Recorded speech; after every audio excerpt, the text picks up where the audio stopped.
Hello and welcome to my channel. I'm Anita, Horry, second generation Pilates master and teacher trainer, Pilates business coach. And today's video, I'm super excited to be talking Pilates business finances. Here with me is Erik Kugler, CPA from the US and the owner and the founder of Scale It Financial. Hello, Erik. Welcome to our channel. Thank you so much for being here. Hey, thank you, Anita. It's great to be here. Just a little bit about me. I've been a CPA and a CFO for almost 30 years for small businesses here in the US. And during that time, I actually started my own bicycle shop and grew that to be 3 locations, did 4 build outs, maybe 5 build outs. So I'm familiar with what it takes to actually own and run a business. It depends on the public walking in your door. Oh yeah, the bike shop was listed as the best bike shop in the country, by the way, in one of the trade magazines. So, fantastic. Yeah, after that, my wife and I started our own accounting firm, and we work with small business clients who want to grow, because that was us when we had our business. And by doing that whole process, I've learned what's important and what's not important financially in growing your business. Yeah, that's it. I mean, the idea here is for us to help out the newer Pilates business owners or those Pilates teachers who want to open up a new business. And, you know, they're completely overwhelmed because they have no idea where to start from. And I know from my own experience, and I've done this decades ago, that opening up a new business, not having a clue, and I'm an ex-accountant myself, so I knew the financial aspect of the business, but then the operational part, I was completely overwhelmed with. And the other thing is the reason why I opened my Pilates business was purely because I wanted to give value to clients and I wanted to share my love of Pilates with other people. And I totally get what you're saying about, especially in our industry, when a Pilates teacher would want to open up a business, they want to open up a business to get freedom. They want freedom. They don't want to be tied to working to any Pilates studio. They want to be their own boss and they want to run things their own way. But what they're lacking is organization, is skills to be able to run their business. And the financial aspect is very commonly overlooked. And this is why I felt this is so important to give them this information and they'll be able to help them in their process. So I'm really interested to hear about how they could come up with a business plan for their new business. Okay, so normally you start with the template and they're going to ask you about your overall goals in the business, what you plan to accomplish. You'll throw in some branding there, how your company's going to look. And then your ideal client, you know, you're going to identify your demographic. And somewhere in this plan, they're like, apart from the procedures, as much as you get into that and like the personnel, like you'll have your resume and everything. Aside from that, they're going to ask for financial information. And what you'll show in there is like a 36-month, generally a 36-month forecast. How this is going to start from zero to get up to be profitable, because for anybody to fund anything, what they're looking for is a return on their investment, and that only happens if it's profitable. And you as a business owner only want to be in this if it's going to be profitable. I mean, you're not looking to, it's a lot of stress to run a business and you're not looking to do it for free, or well, maybe you are, but I'm interested in working with the people who want to have something at the end of the day. So what's it take to create a financial forecast? Well, the first thing is, how much are you going to sell? So you need to figure out, and this is a little bit also where the marketing plan comes in, which will be part of your business plan. So there's all these sections, but based on your marketing plan, you're going to identify how many people you're going to have, how many classes you're going to offer, and how much you're going to charge, and you're going to multiply that out and you'll get your top line sales. Maybe you're giving discounts, you want to include a line for discounts there, and then some kind of growth curve. And it's possible to look, if you know other people in the business, maybe like Anita, you can say, hey, what's the typical growth curve for a Pilates studio? And she'll tell you, well, the first month starts out high because you've done your grand opening, then it dips a little, and then you start to build month after month until like after a year and a half, 2 years, you're at full speed. So that's all calculatable. I don't know if that's a word, but I mean, you can figure that out. So that gives you your top line sales. So that's called a sales forecast. So that's one part of it. If I may just add to that, from what I see when I'm working with my coaching clients, is that once they figure out the square footage of their studio, they try to fit in however many pieces of apparatus in their studio. So once we've got that equation in there, and we know how many bums on seats we can put, then we try to figure out the maximum capacity of the studio, running at full capacity. And unfortunately, many new business owners think that they're going to go up to full capacity straight away. And generally speaking, we're looking at maybe a starting point of between 20 to 30% in the first couple of months, because, you know, at the end of the day, you're a new startup. So I totally agree with what you're saying. And in doing your sales forecast, it's really important to make sure that you are realistic and you really do take industry trends and make sure that in your forecast you stick with them, that you're not going to be doing full sales straight from day one, right? Of course. And then, and so now we're talking about marketing.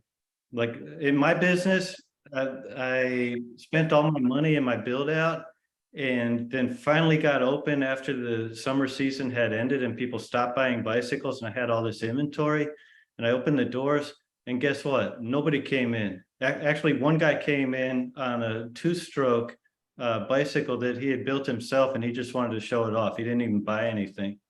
So you got to put money into marketing too. And like typically a business that's established will spend 2 to 3% of their sales on marketing.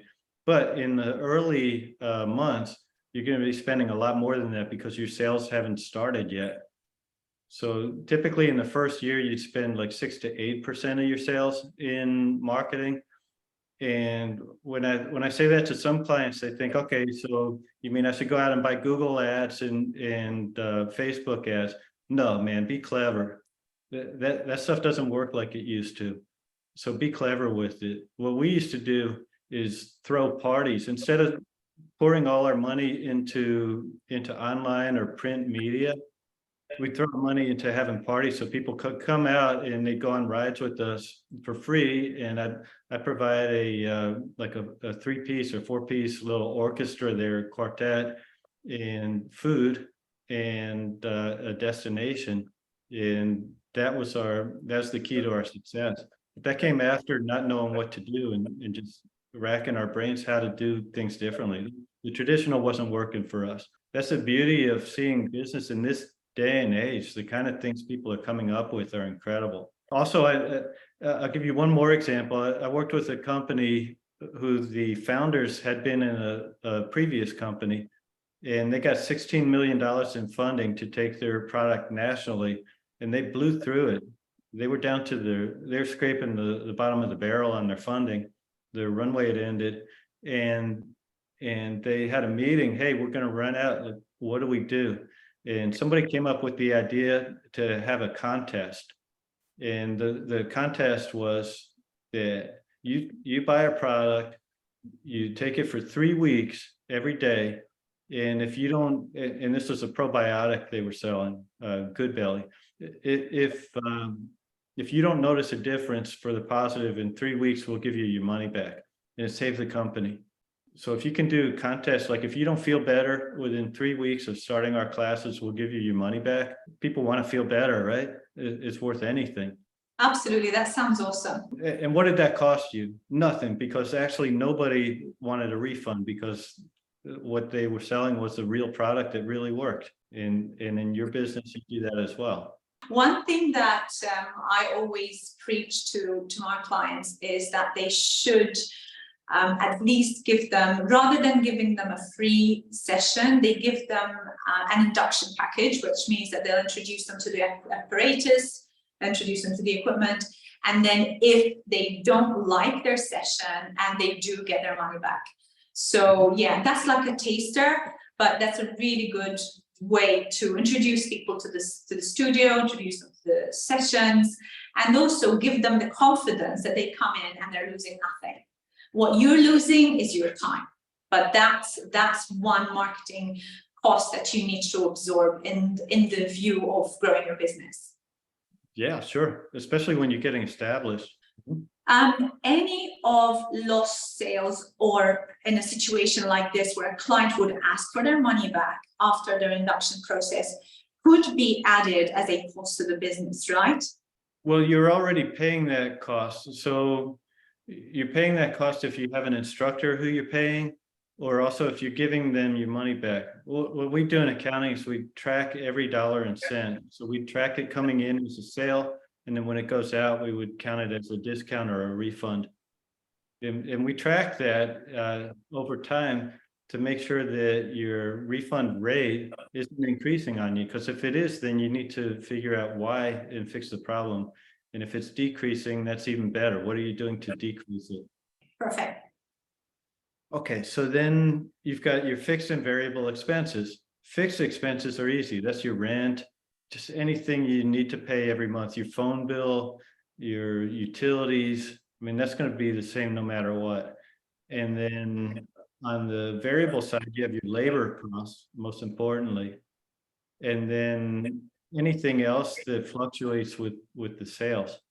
When you're looking at labor cost is actually the biggest expense, is a variable cost for a Pilates business. But many owner-operators forget to pay themselves. So they don't factor in their own wage, their own salary, and their monthly expenses. What would be your take on that? So there's different ways to go about it from a formation, like a corporate formation perspective here in the US. If you just create an LLC and you're the sole owner, then what you take out are distributions and they're not salaries. But if you change over to be an S corporation or a C corporation, then you would actually take a salary that's paid through payroll.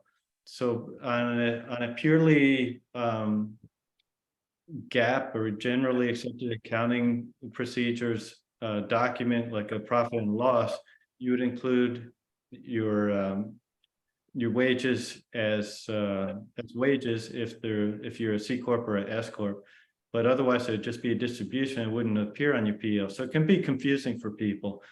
But I would definitely have a line in there of how much is going to you, and basically it depends on how much drops to the bottom line. So after your income and after your expenses, what's left, and then that's what's going to go to you, and that's an important one to track as well. What I tend to see is that many Pilates teachers and the new owners will tend to just get whatever's left. Fair enough.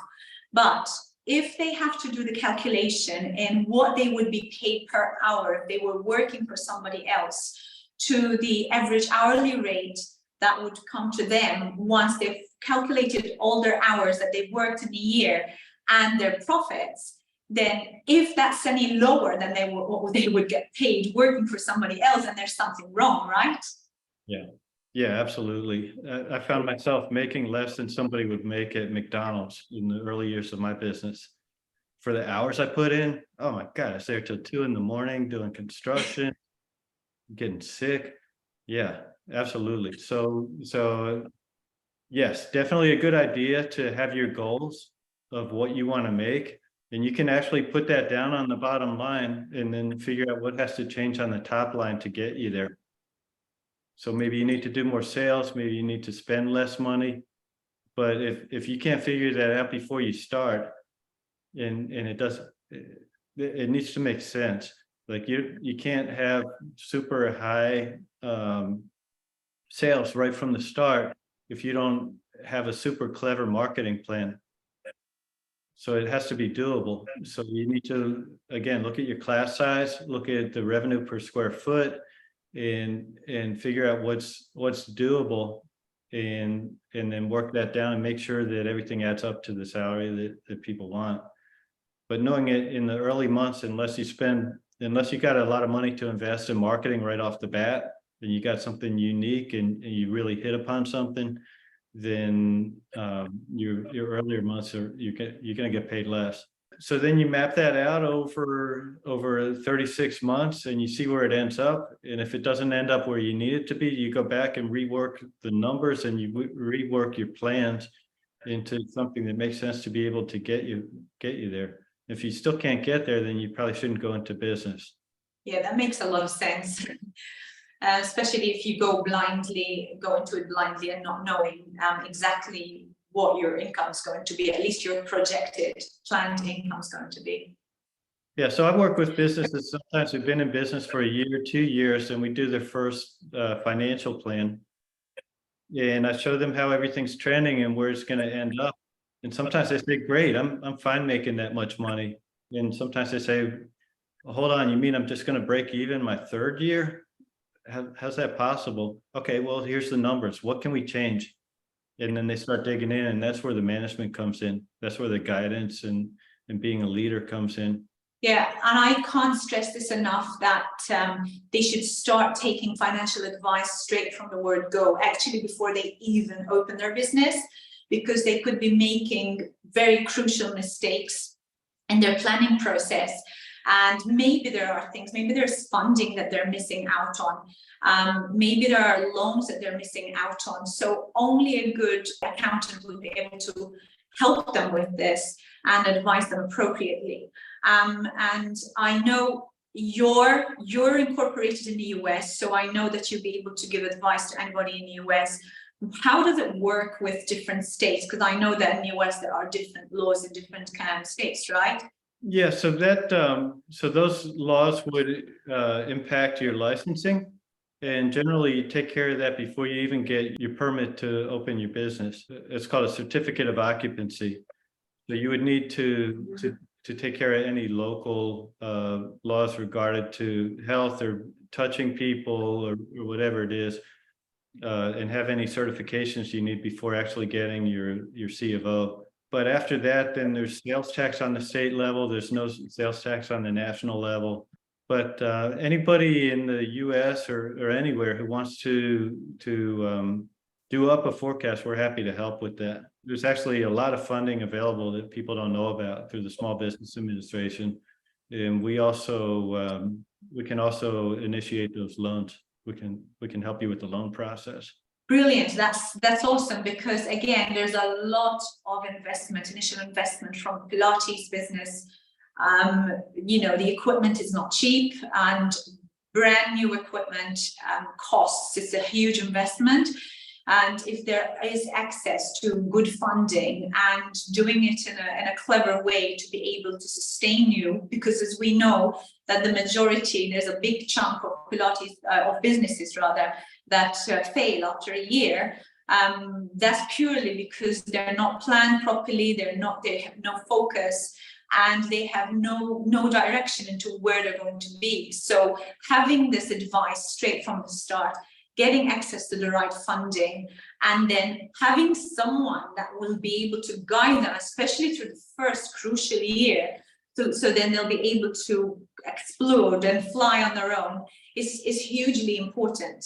And I just wanted to ask, so you said that you're able to help people and advise people all over the US. How different would it be for you to work with clients that are not US based? Okay, so the US, I would know all of the compliance procedures that we need to do. Overseas, that's something that each person would need to take care of or teach us how to do. Like if there's a portal where you log in and report, and maybe you have your own compliance person in your country. So what we do is what a chief financial officer does. So we're an outsourced chief financial officer. And the role of that person is to book all your transactions, make sure that they're categorized right on your profit and loss, analyze your financial statements, advise you on how to improve your profitability each month, and then find you resources to be able to do that, whether it's funding or connecting you with somebody who has experience and can help to guide you. And like you're talking about equipment being expensive. Well, that's un tiro a piso, like they say in Spanish, or shooting fish in a barrel. That's easy to finance. And I didn't know that when I opened my business. I spent my entire life savings. And then furthermore, when we opened the doors, nobody came in. It was a very hard winter that winter. And I didn't even know that there was funding available for me. So a CFO would help you avoid a lot of mistakes and save you a lot of time in getting established. Good, that's great to hear. So you could slip into a CFO role for anyone who's not based in the US. I know tax advice would be different. Right, and typically the CFO doesn't do the compliance activities. They have an outside party who does that, who also would do audits if it's necessary, and then the governmental entities are also outside parties. And it's so crucial to be directed into the right path right when you're in it, not after the events have happened, not after your transactions have happened and you're deep down in the dumps because your business hasn't been doing well. It's much better to be guided by somebody who knows what they're doing and to be able to help you just move your trajectory to a better path that's going to make your business more profitable. Yeah, so after 25 years of being a CFO, I finally figured out like how I can provide the most value. And I'm learning every month, I'm learning something new about how a CFO can be more impactful. And now we're doing some really big things with some of my clients. It's super exciting for me to see these people like working in a very small business, making so much, and traveling first class and buying properties in other countries. I mean, it's really fantastic. And these are people you never thought would add up to anything. Erik, thank you so much. There's been so much valuable information, and I hope that you guys have found this really useful, really helpful. And if you want to work with Erik, look him up on scaleitfinancial.com. We're going to be sending all the information down below. And we're going to be also sending you the email address in case you want to contact the company via email. Erik, I don't know if we can put a phone number in there. Yeah, absolutely. I'll forward you my information, my office number. Any budgeting needs, forecasting, accounting, outsource CFO services, and also funding. Perfect. You're the guy for helping anyone who's starting up a business in the US for sure, knowing the legalities and the procedures to be able to get compliance and to make sure that you really make the most out of the funding that's available. Erik, thank you so much. Thank you, Anita, and welcome everybody to the wonderful wild world of business. It's a lot of fun. And guys, thank you for watching. And if you liked the video, please hit the like and subscribe. Until our next video, goodbye.